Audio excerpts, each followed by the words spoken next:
I mean, Fred's talk us through the G-force. Yeah, this is a real tough manoeuvre for Bleds. Whee, there he goes. So it's a bear away jibe, which basically means that Bledden is running across the boat as the boat's doing the highest boat speeds. As you can see, they're up at 47 knots, and you kind of turn down, and Bleds has got to leg it across the boat and get to the other side and start controlling the traveller as he lands. And Nick Hutton is in charge of kind of our boat finish on the deck side of things, and he might have maybe sanded a little bit too much non-skid away back there. We'll see. It wasn't a banana skin. It wasn't a banana skin, no. Well, I hope he Bled's okay. I know he's fine. He's just having a little bit of treatment, so I hope the guy's doing good. And then the last clip here, this is us in the last pre-start, and we had a little bit of an oh boy moment here.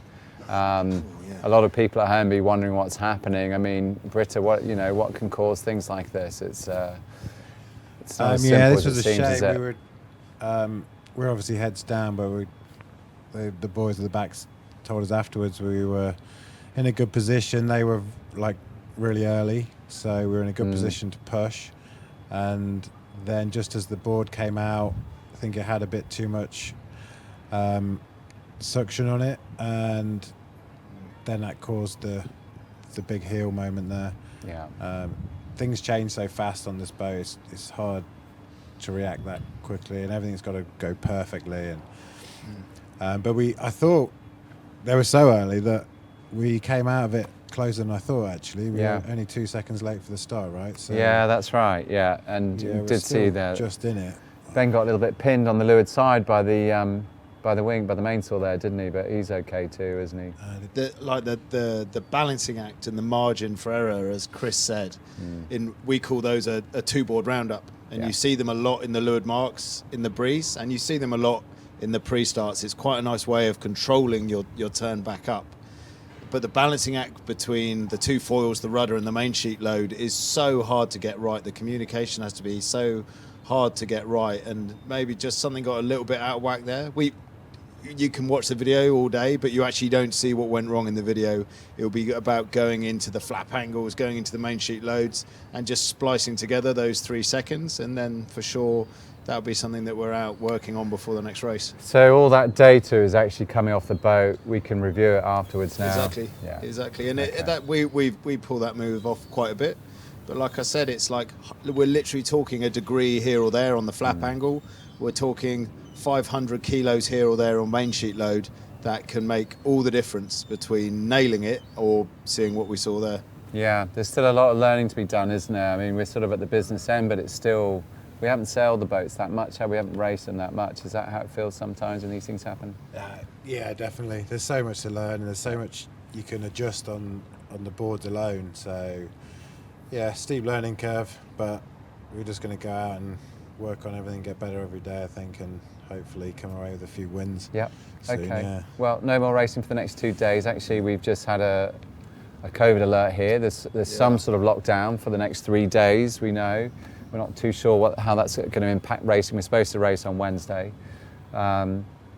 Anyway, what's the sort of plan moving forwards? Regardless of that, it's a bit of a time to reset. Yeah, I mean, I think first and foremost, Ben and Grant will have a good look at the COVID restrictions that the Kiwi government have put in place. I mean, it's a real sharp reminder. You come out of race mode and you come into news like that. We're very lucky to be here in New Zealand, up till now living a relatively normal life with caution. And it is a sharp reminder. So I'm sure Ben and Grant are going to review what we can and can't do over the next 3 days. The breeze looks up anyway, Monday and Tuesday. Right. There's plenty of breeze. On the forecast I saw this morning, like over 30 knots. Right. So that's it feels to me like there might be a good bit of computer time for everyone, to be honest. Yeah. Check everything out, analyse, bit of time in the sim. Yeah, yeah, that's right. We've got a few questions from everyone at home. Again, thank you everyone. We do love getting these questions. We want to know what you guys want to hear about. We've got one from Cosmo Sutcliffe. Perfect for you guys. Do the grinders physically turn the winches for the trimming of the sails? If so, how come they seem to always be grinding and not stopping and starting as you would when you trim a sail? Britta, why don't you go for that one? Yeah, it's in the rules. We have to use a winch to trim the jib.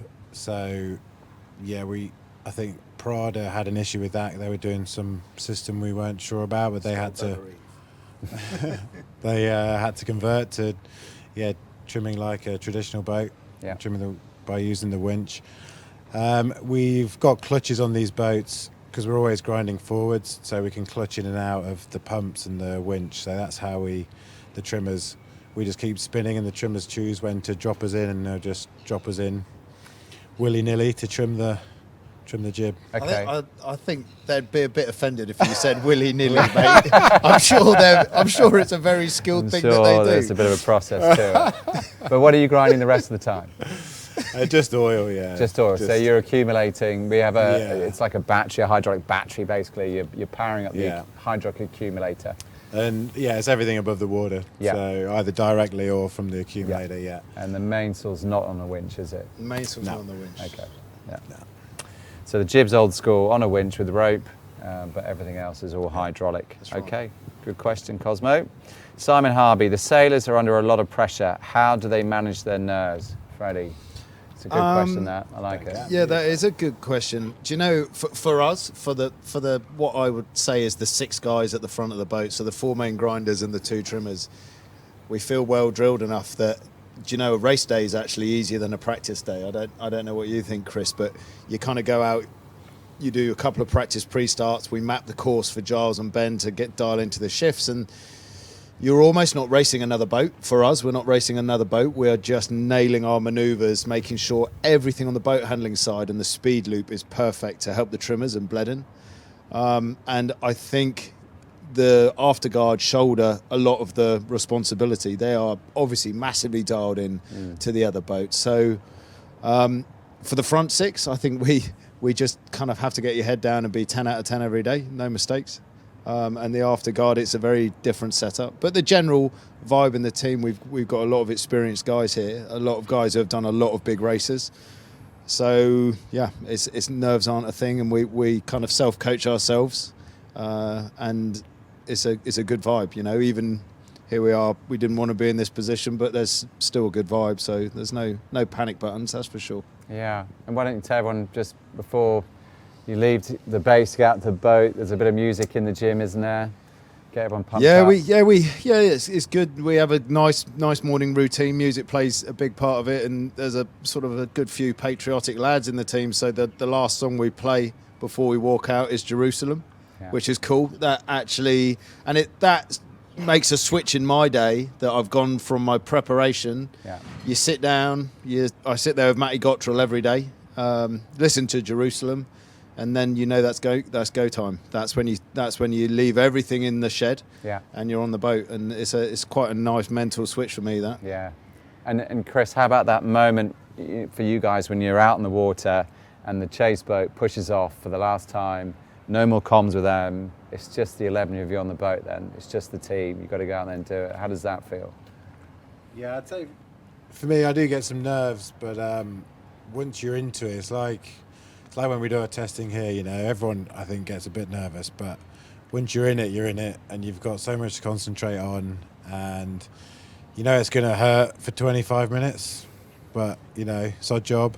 That's so it's not as bad once you're in it, because you're just doing your thing. Well, thank you for your pain, gentlemen.